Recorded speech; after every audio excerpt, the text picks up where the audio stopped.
Hello guys, and welcome back for a quick spotlight review on the Rapid Deployment Force Green Beret.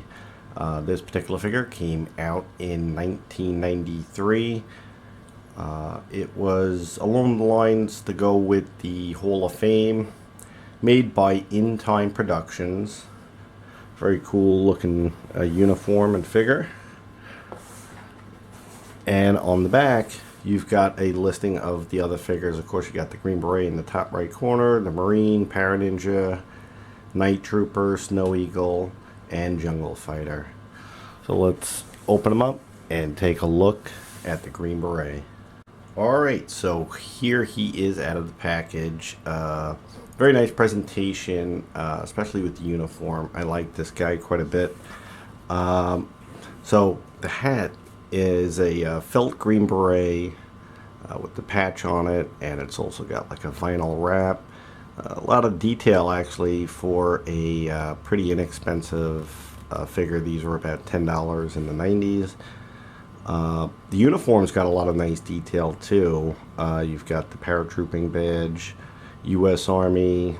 This is Sergeant Stryker, which reminds me very much of the Marvel series, the guy who was responsible for creating Wolverine.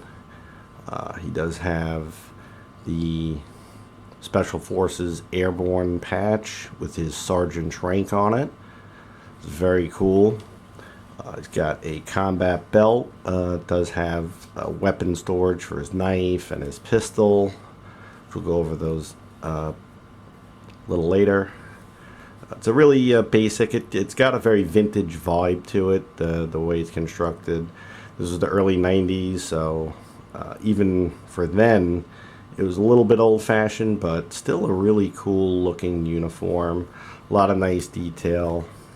4 pockets, and they all do work on the jacket, and another 2 cargo pockets on the pants.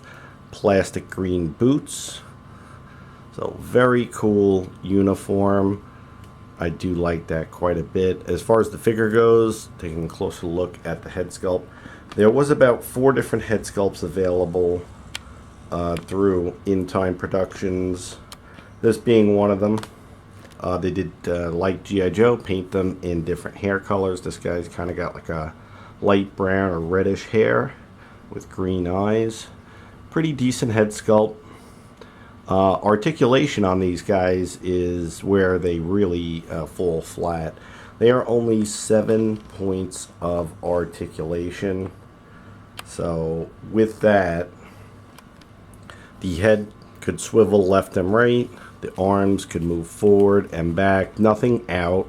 And you got a 90 at the elbow. Nothing in the waist. And in the hip, that was it, forward and back. Nothing even out.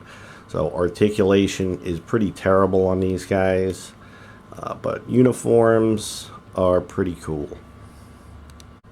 Okay, so taking a look at the package for a description of his equipment, he came with the Airborne pack, a 45 caliber Colt with laser sight, very reminiscent of the Terminator 45 long slide. It's pretty cool. So semi-automatic pistol with a 9-round clip. And a handheld surface-to-surface missile with anti-personnel mini nuke warhead. Gives you the range and speed. Pretty crazy to think that this guy came with mini nukes. So let's take a quick look at the equipment. So you do have the 45 Colt. Little bulky, to be honest with you. Does have the laser sight. It's not the best molded weapon you're going to find in 1/6 scale by far, but for the early 90s and to go along with the clunky Hall of Fame figures, this was pretty appropriate and pretty much of its time. The rest of the equipment I haven't undone yet, so he does come with a helmet. There is a knife. There is the included bazooka and the 3 nuclear warhead mini nukes. And of course his airborne backpack. It's just all plastic, so it would just strap on just the way his belt would.